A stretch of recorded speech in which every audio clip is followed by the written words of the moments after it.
Hello student, I am Shashi Bala from government polytechnic Budaun. आज हम critical thickness of insulation for sphere के बारे में बात करेंगे। अपने प्रीवियस वीडियो में मैंने critical thickness of insulation for cylinder बताया था।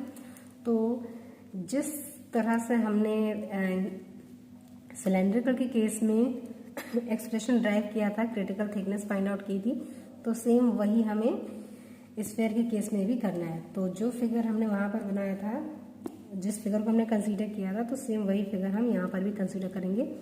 तो यहाँ पर वहाँ हमने सॉलिड सिलेंडर लिया था, तो यहाँ पर हमारा क्या है, सॉलिड स्फीयर है, जिसके ऊपर हमने इंसुलेटिंग मटेरियल से इंसुलेशन किया है सॉलिड स्फीयर का। और जो हमारा सॉलिड स्फीयर है, इसका जो सरफेस टेम्परेचर है दैट इज T1 और सराउंडिंग का टेम्परेचर क्या है, TA। और जो हमारा सॉलिड स्फीयर है, इसकी रेडियस क्या है, R1। और जो इंसुलेशन मटेरियल है तो उसकी रेडियस क्या है, R2। और जो थिकनेस है सिर्फ इंसुलेशन मटेरियल की जो थिकनेस है वो क्या है हमारी, R2 माइनस R1।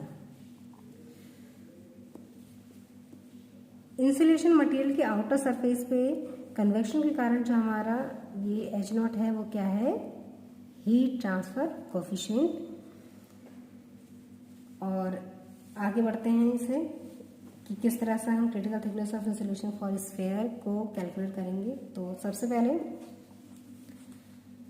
हमें क्या करना है, rate of heat transfer from the surface of the solid sphere to the surrounding क्या होती है हमारी, यानी कि रेट ऑफ हीट ट्रांसफर को सबसे पहले हम कैलकुलेट करेंगे कि सॉलिड स्फीयर की सरफेस से सराउंडिंग तक जो आपकी हीट ट्रांसफर रेट हो रही है, यानी कि सॉलिड स्फीयर की सरफेस से सराउंडिंग तक जो हीट ट्रांसफर रेट हो रही है वो क्या होगी आपकी।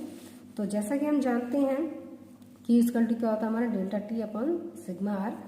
और डेल्टा टी क्या है हमारा, T1 माइनस TA, यानी टेम्परेचर डिफरेंस है। और अगर सॉलिड स्फीयर है तो हम मान लेते हैं अंदर हमारा कोई भी सॉलिड स्फीयर के इनसाइड में कोई हॉट फ्लूइड फ्लो हो रहा है, जिसके कारण जो सॉलिड स्फीयर के सरफेस का टेम्परेचर है T1 वो बहुत ज़्यादा होगा किसकी तुलना में, टी एयर की तुलना में, यानी सराउंडिंग के टेम्परेचर की तुलना में ये टेम्परेचर हमारा क्या होगा, ज़्यादा होगा। तो जो टेम्परेचर डिफरेंस यानी delta T that is T1 minus TA। Sigma R हमारा क्या है, ये जो वैल्यू है ये हमारी किस तरह से आएंगी, जब हम स्फीयर के केस में देखते हैं तो स्फीयर के केस में जो हमारा हीट ट्रांसफर रेट होता है, तो हीट ट्रांसफर रेट क्या होती है हमारी स्फीयर के केस में, Q equal to T1 minus T2 upon R2 minus R1 upon 4 pi K R1 into R2। तो जब हमने heat conduction through a hollow sphere calculate किया था, यानी कि हॉलो स्फीयर के लिए हीट ट्रांसफर रेट को कैलकुलेट किया था, उसका एक्सप्रेशन ड्राइव किया था, तो हमारा जो वैल्यू आई थी हीट ट्रांसफर की वो क्या आई थी, T1 minus T2 upon R2 minus R1 upon 4 pi K R1 into R2। तो अगर हम इस इक्वेशन की तुलना इस इक्वेशन से करें तो Q इक्वल टू क्या हो जाएगा, डेल्टा टी अपॉन ये क्या हमारा हो गया R। और ये हमारा क्या है, कंडक्टिव थर्मल रेजिस्टेंस, यानी कि स्फीयर के लिए। तो यहाँ पर कौन सा रेजिस्टेंस काम करेगा, कंडक्टिव थर्मल रेजिस्टेंस। और यहाँ पर कौन सा रेजिस्टेंस काम करेगा, फ्लूइड की वजह से या कन्वेक्शन की वजह से, यहाँ पर कन्वेक्टिव थर्मल रेजिस्टेंस हमारा वर्क करेगा। तो ये हमारा क्या हो गया, कंडक्टिव थर्मल रेजिस्टेंस। और कन्वेक्शन के लिए हम जानते हैं न्यूटन्स लॉ ऑफ कूलिंग के नियम से Q इक्वल टू जो हीट ट्रांसफर रेट होता है that is HA T1 minus TA। तो ये क्या हो जाएगा, T1 minus TA upon 1 upon HA that is convective thermal resistance. तो ये जो वैल्यू है हमारी और ये दोनों वैल्यू हम क्या करेंगे, इक्वेशन ए में पुट कर देते हैं। देखिए यहाँ पर मैंने सिग्मा आर की वैल्यू रख दी, तो इक्वेशन हमारी क्या आएगी, कुछ इस तरह से आएगी। और जो एरिया है यहाँ पर जो मैंने यहाँ पर ये लगाया है, देखिए R2 minus R1 4 pi K R1 into R2, तो हमारा वही है। और यहाँ पर क्या है, 1 अपॉन HA थी वैल्यू, तो 1 अपॉन H हमारा क्या है यहाँ पर H0। और A क्या हो जाएगा हमारा, स्फीयर के केस में क्या होता है हमारा एरिया 4 पाई R स्क्वायर। तो जैसा मैंने सिलेंडर के केस में बताया था, जो क्रिटिकल थिकनेस ऑफ इंसुलेशन है वो किस पे डिपेंडेबल होगी, R2 पे होगी। तो यहाँ पर जो रेडियस ली जाएगी वो क्या, कौन सी ली जाएगी, R2। तो 4 पाई R स्क्वायर की हमने क्या रख दिया, 4 पाई R2 स्क्वायर। तो सेम जिस तरह से हमने सिलेंडर के लिए एक्सप्रेशन ड्राइव किया था वही काम हम इसमें करेंगे। तो इसमें आगे बढ़ते हैं। अगर हमें critical radius of insulation for sphere निकालना है तो उस कंडीशन में हमें जो हीट ट्रांसफर रेट है, जब क्रिटिकल थिकनेस हम निकालते हैं इंसुलेशन की, तो क्रिटिकल थिकनेस ऑफ इंसुलेशन क्या होती है, जहाँ पर हमारा हीट ट्रांसफर रेट क्या होता है, मैक्सिमम होता है। और उस थिकनेस के बाद, यानी कि क्रिटिकल थिकनेस ऑफ इंसुलेशन के बाद अगर आप थिकनेस को और बढ़ाते हैं तो हीट ट्रांसफर रेट क्या होगा, डिक्रीज होता जाएगा, यानी कि हीट लॉस आपका कम होता जाएगा। लेकिन क्रिटिकल थिकनेस ऑफ इंसुलेशन क्या है, जहाँ तक आपका हीट ट्रांसफर रेट बढ़ता जाए। तो क्यू हमारा क्या होना चाहिए, मैक्सिमम होना चाहिए। और क्यू मैक्सिमम होने के लिए, यानी कि क्यू मैक्सिमम होने के लिए जो डिनोमिनेटर की वैल्यू है वो हमारी कैसे हो जानी चाहिए, मिनिमम। और मैक्सिमम और मिनिमम केस के लिए हमारा क्या होता है, जो इक्वेशन, यानी कि देखिए अगर क्यू आपको मैक्सिमम चाहिए, क्यू इक्वल टू, अगर आपका क्यू कैसा चाहिए आपको, मैक्सिमम, तो डिनोमिनेटर क्या होना चाहिए, मिनिमम। और मैक्सिमम और मिनिमम के केस में जो हमारी रिक्वायर्ड कंडीशन होती है, required equation for maximum and minimum क्या हो जाएगी हमारी, D over D R2 minus R1 upon 4 pi K R1 into R2 plus 1 upon 4 pi R2 square into H not.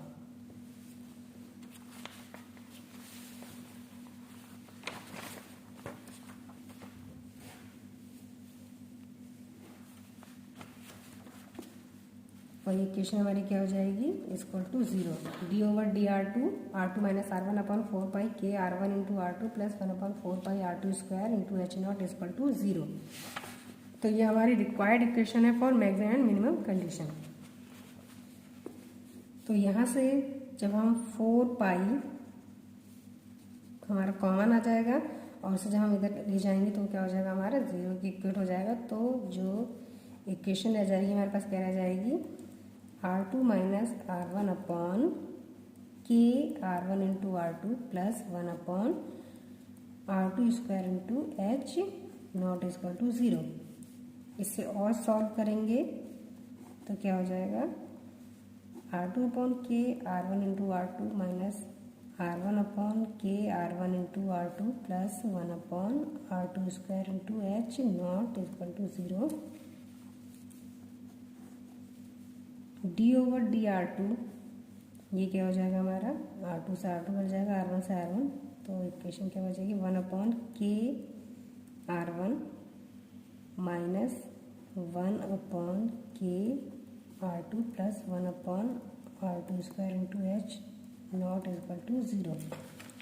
जैसा कि हम जानते हैं कि critical radius of insulation sphere के केस में या सिलेंडर के केस में हमारा R2 कैसा होता है, वेरिएबल होता है। R2 पे ही हमारी critical thickness of insulation depend करती है। तो R2 हमारा वेरिएबल होगा, बाकी चीज़ हमारी क्या हो जाएंगी, कांस्टेंट हो जाएंगी। तो यहाँ पर R2 हमारा कैसा होगा, वेरिएबल, और बाकी हमारी क्या हो जाएंगे, कांस्टेंट। तो यहाँ पर हम R2 वाली वैल्यू को ही कंसीडर करेंगे। तो ये क्या हो जाएगा हमारा, D over D R2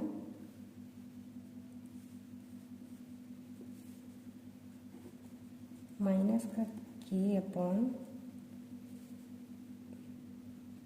R2 plus 1 upon R2 square into H not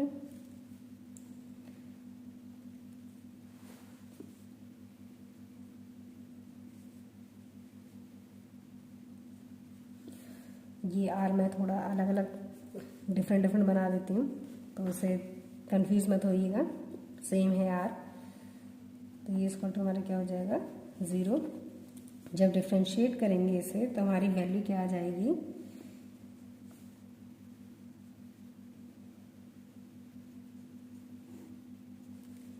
one upon के हमारा बाहर आ जाएगा, माइनस का डी ओवर dr2 ये हमारा क्या है, थर्मल कंडक्टिविटी हमारी कांस्टेंट है, ये हमारी बाहर आ जाएगी, dr2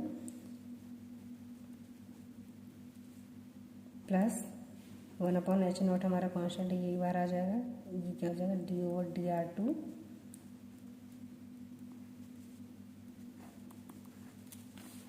इसे जब सॉल्व करेंगे तो वैल्यू क्या आ जाएगी हमारी 1/k, ये हमारा पॉजिटिव हो जाएगा, 1/r2 स्क्वायर, और ये क्या हो जाएगा हमारा माइनस का 2 1/h0 into r2 cube equal to 0। तो यहाँ से इक्वेशन क्या आ जाएगी 1/k/r2 स्क्वायर माइनस का 2/h0 r2 cube equal to 0। यहाँ से हम r2 स्क्वायर को कॉमन ले लेंगे तो हमारे पास क्या बचेगा 1/k माइनस का 2h0 r2 इक्वल टू 0। तो 1/k इक्वल टू क्या हो जाएगा 2/h0 r2। तो यहाँ से r2 इक्वल टू क्या आ जाएगा हमारा 2k/h0, और r2 ही हमारा क्या है RC critical thickness of insulation. तो r2 equal to RC equal to 2k/h0, ये हमारी फाइनल इक्वेशन आ जाएगी। r2 या फिर कहिए RC equal to 2k/h0, RC equal to 2k/h0, और ये हमारी क्या है क्रिटिकल थिकनेस या फिर क्रिटिकल रेडियस कह सकते हैं इसे ऑफ इंसुलेशन फॉर स्फीयर।